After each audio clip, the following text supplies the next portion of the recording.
दीपक जी। जी।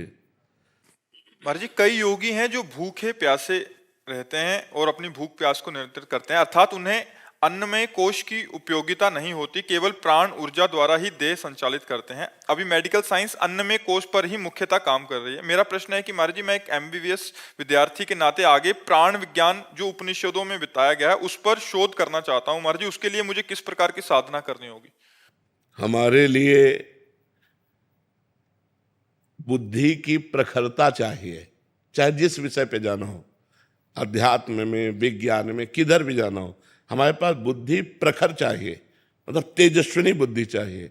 और तेजस्विनी बुद्धि के लिए जो राम राम नहीं कह पाते थे, मरा मरा कहा, उन्होंने एक इतिहास रचा हमारे सनातन धर्म का, वाल्मीकि रामायण। इससे बड़ी तेजस्विनी बुद्धि का उदाहरण क्या हो सकता है कि जो व्यक्ति राम राम नहीं कह पाता था, वो रामचरित्र को संस्कृत में लिखा, संस्कृत भाषा में वाल्मीकि रामायण की रचना की। तो अगर हम निरंतर नाम जप करें और पवित्र आहार करें और ब्रह्मचर्य से रहें, संयम से रहें। देखो, एक वैज्ञानिक भी जब कोई शोध करता है तो एकाग्रता प्रधान होती है उसकी, और दृढ़ जिद्दी स्वभाव होता है। अब इसका अनुभव करना ही है।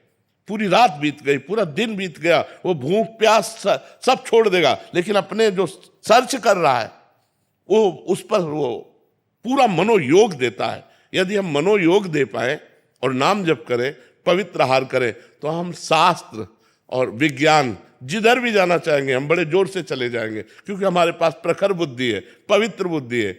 शराब पिएंगे, व्यभिचार करेंगे, मांस खाएंगे, माना कि तुम वैज्ञानिक हो सकते हो, तुम पवित्र प्रखर बुद्धि के वैज्ञानिक नहीं हो सकते हो। वैज्ञानिक वही है जो मंगलकारी रचना करे, सबको सुख मिले, सबको आनंद मिले, सब रोग रहित हों, सब अशांति रहित हों, यह है वैज्ञानिक। हम ऐसी औषधियाँ, ऐसे विचार, ऐसे प्रभाव जिससे लोग सुखी हों, शांत हों, वो तभी जो धर्म से जुड़ा है, अध्यात्म से जुड़ा है, जिसकी बुद्धि पवित्र है, जिसकी बुद्धि प्रखर है, वही जन कल्याण कर सकती है। वैज्ञानिक की विज्ञानता तभी सफल है जब जन कल्याण हो, जन मंगल हो, जन विनाश नहीं, जन मंगल हो। तो हम संयम से चलें।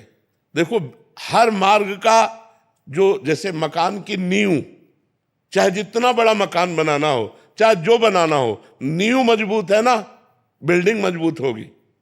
ब्रह्मचर्य नींव है, पवित्र आहार नींव है, संयम से चलना नींव है। और आज हमारे नौजवान इसी को छोड़ रहे हैं। ब्रह्मचर्यहीनता, व्यसन करना और अपवित्र आहार करना। अपवित्र आहार, होटलों का भोजन करना, मांस मदिरा आदि का सेवन करना। भैया, चाहे जो उन्नति कर लो, परिणाम विनाशी ही होगा, क्योंकि आचरण सही नहीं है। इसलिए प्रखर बुद्धि के लिए हमें नाम जप चाहिए, पवित्र और सूक्ष्म आहार चाहिए और ब्रह्मचर्य चाहिए। अगर ये है तो आप जिस मार्ग में जाना चाहोगे, चाहे जिस शोध में जाना चाहो, आप उसी में पहुंच जाएंगे। और जैसे योगी जन जो आहार नहीं करते हैं, प्राणवायु को सूक्ष्म कर लेते हैं। प्राण ही स्थूल होते हैं तो उनको विशेष आहार चाहिए।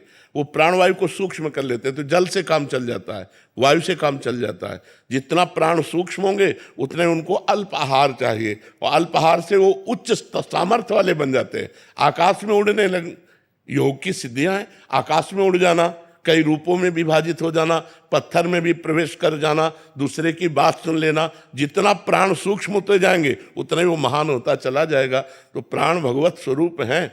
अब जो साधना करे, जिस कोटि की साधना करे, और जिसने भगवान को अपना प्राण मान लिया, वो सबसे ऊपर हो गया।